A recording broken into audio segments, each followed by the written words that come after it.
One time there was a family, a father, a mother, and two brothers, the dumb brother and the smart brother. They lived a peaceful life. Every day they took care of their farm. They had everything they needed to live, which was food from the farm and their house. But one day the mother and father went out to the forest, and they got killed by a bear. When the brothers found out about the tragedy, they were both devastated. But as time passed, the dumb brother came back to tending the farm, because he knew that no matter his suffering, he still had to eat. The smart brother, on the other hand, was unable to move on from the loss he had sustained. He spent many days in their house, asking himself, why did it have to be them? Why does it have to be me who is going through that pain, while I see others simply living their lives? What is the meaning of me going back to work if one day I can die to a bear and my life will end just like that?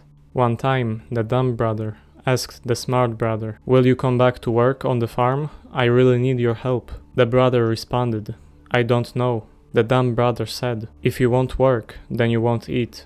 And if you won't eat, then you will die. Do you want to die, brother? The smart brother responded, I don't want to die, because I still have my brother with me. But I don't want to live either, because we're all going to die anyway. So what is the use of living? The dumb brother answered, I do not know the use, or the reason, or the meaning of existence. But here I am, existing, living my life, one day at a time. This story in no way intends to criticize the smart brother. He represents what many people are going through. It only makes sense to ask the questions he asks. Many people are stuck between life and death. Zen Buddhism offers a very unique way out of that predicament. In the story, the smart brother is called smart for a reason. He conceives life using logic and his intellect. On the contrary, the dumb brother doesn't spend his time on intellectual discourse. His mind is more practical and focused on the facts of life as they are, as opposed to the way they are in his mind. The dumb brother is the representation of true Zen. According to Zen Buddhism, the meaning of life is not to be found by logic or the intellect. The only way to find it is through experiencing life as it is, firsthand, with no interpretation, without constantly thinking about the future or the past. The reason the smart brother is unable to live his life is because his mind is not in the present. He asks, what is the meaning of me going back to work if one day I can die to a bear and my life will end just like that? That question is based on a future assumption, and while the assumption may be true, it doesn't help the smart brother in any way. All it does is put him down and extend his misery. The dumb brother, however, doesn't try to interpret his situation with logic. He sees his life from a very simple, practical, and Zen-like point of view. He says, no matter my suffering, I have to eat. The main difference between the brothers is that the smart brother perceives logic as more important than his own life, and if his life makes no logical sense, then there is no use living, while the dumb brother puts living his life over everything else. It is more important to him than both logic and the pain of losing his parents. Zen Buddhism teaches exactly that. The second we break up the flowing of life is the second we lose ourselves. And by breaking up the flowing of life is meant putting anything above existence itself.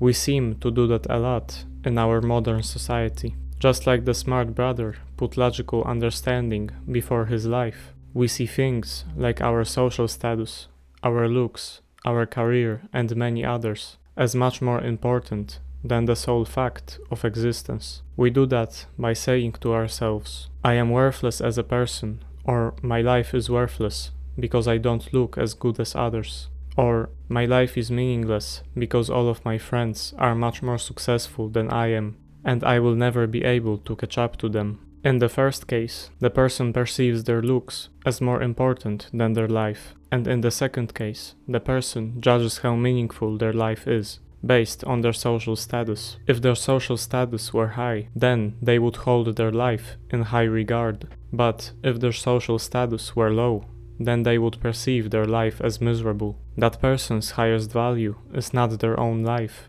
their own existence, but their social status. That person's happiness and self-esteem depends solely on things like how much money they make, what career they have, or whether they have a significant other or not. If they don't have these things, then they criticize themselves, and even if they do have these things, then their mind is filled with anxiety, because losing their job would be equal to losing their sense of self. But just knowing that chasing outside validation and pleasures will never make us happy is still not enough to answer the question of why live. Nevertheless, it sets us on a path of exploring our own psyche. Instead of departing on an outward journey, we arrive at the beginning of an inner journey, in which we put self-knowledge as the core value. It is that self-knowledge that will help us understand why we think the way that we think, and how exactly we arrive at the conclusion that life is meaningless. One time there was a poor man. He didn't have any extraordinary skill, or looks, or wealth, or a relationship, or any friends. Generally, we would conclude that he was not that good at life. There was also a rich man who had achieved his wealth on his own, by his own hard work and determination. He also had a wife and a couple of good friends. One time, the rich man went on a trip to an exotic country. During sightseeing, a wild elephant came and killed all the tourists, including the rich man. All the while, the poor man was in his home living his life. This story seems not to make any sense. It doesn't arrive at any conclusion. It doesn't seem to teach anything in particular, but it illustrates one very important thing about life. Life doesn't have to make logical sense. Sometimes, no matter how hard we try, how valuable we are in the eyes of society, and in our own eyes, things, often horrible things, that are completely outside of our control, can and will happen. We can try to conceive the tragedy logically, but at the end of the day, nobody can explain why that man in particular had to die. Things take place just like that, and no explanation is possible, or even in a sense necessary. No matter if you can explain it or not, that man is already dead. It is a pure fact of existence, and the only reason we ask for an explanation is to soothe our own thoughts and emotions, which constitute the ego.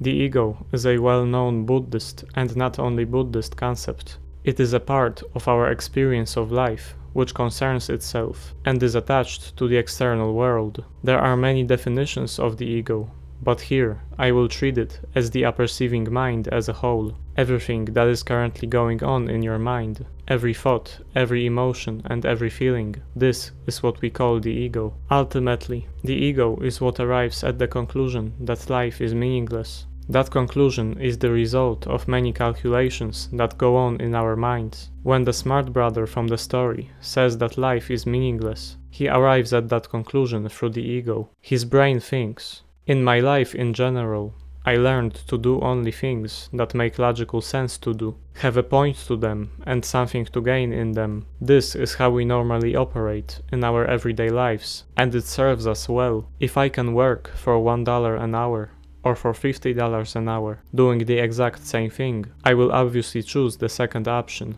This, as well as more complicated versions of logical thinking, is what has led us to every single invention and advancement our society has ever made. The usage of tools, the telephone, the internet, airplanes, flying out to space, and so on. As a society, we are so immersed in this logical way of thinking that we think it is the best solution to any and every problem, and that we should approach life as a whole in a logical way. But no strategy works every time. Time and time again, we try to construct philosophical systems using logical thinking, only to arrive at conclusions that are never enough to satisfy our hunger for meaning. Logic has so persuasively entered into life as to make most of us conclude that logic is life, and without it, it has no significance. Zen wishes to show that we live psychologically or biologically, and not logically. Humans are not logical creatures. For example, logically, it is better for us to eat healthy than unhealthy food.